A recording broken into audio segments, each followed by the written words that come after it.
c'était de proposer en un seul lieu toute la diversité fromagère du plateau d'Iraty, puisque nous sommes depuis quelques années 3 familles de bergers à avoir relancé là, en fait, la fabrication fromagère en estive. L'idée c'était de proposer 2 événements dans l'été pour voilà, déjà nous se réunir, profiter aussi de l'établissement de l'Etchola qui porte aussi la voie du pastoralisme et passer un bon moment.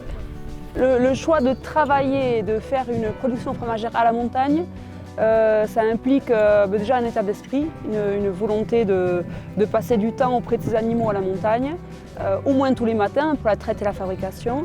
Et puis ça implique aussi un certain niveau d'investissement, hein, puisqu'il faut de quoi traire, de quoi fabriquer, de quoi affiner. Donc c'est vraiment voilà, un choix qu'on fait.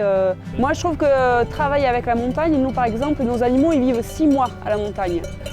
Donc pour le bien-être animal, c'est un gros point fort. De l'herbe à la brebis, de la brebis au fromage et du fromage à la commercialisation. C'est important que Mendy Bicillac soutienne ce genre d'événement. C'est quand même un atout, hein, ce genre de dispositif pour nous, puisque ça nous amène une certaine visibilité. On a pu faire voilà, des supports de communication, des flyers, des bâches. C'est un moment important socialement pour nous, parce que bon, ça dépend des fermes, mais souvent hiver-printemps, on est un peu reclus dans nos fermes.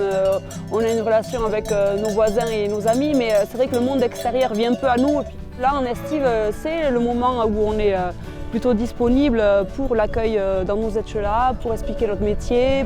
La montagne ne bougera pas. À nous d'avoir la responsabilité, nous bergers, de l'entretenir. Nous, on peut être un peu le moyen de communiquer les bonnes pratiques quand on ne connaît pas comment aborder un chemin, quand on voit un troupeau, quand on voit un chien, quand on voit une barrière, etc. Il faut que ça soit un peu la responsabilité de tous les acteurs de la montagne, hein, qu'ils soient restaurateurs, bergers, guides de montagne. On a tous un rôle à jouer là-dessus.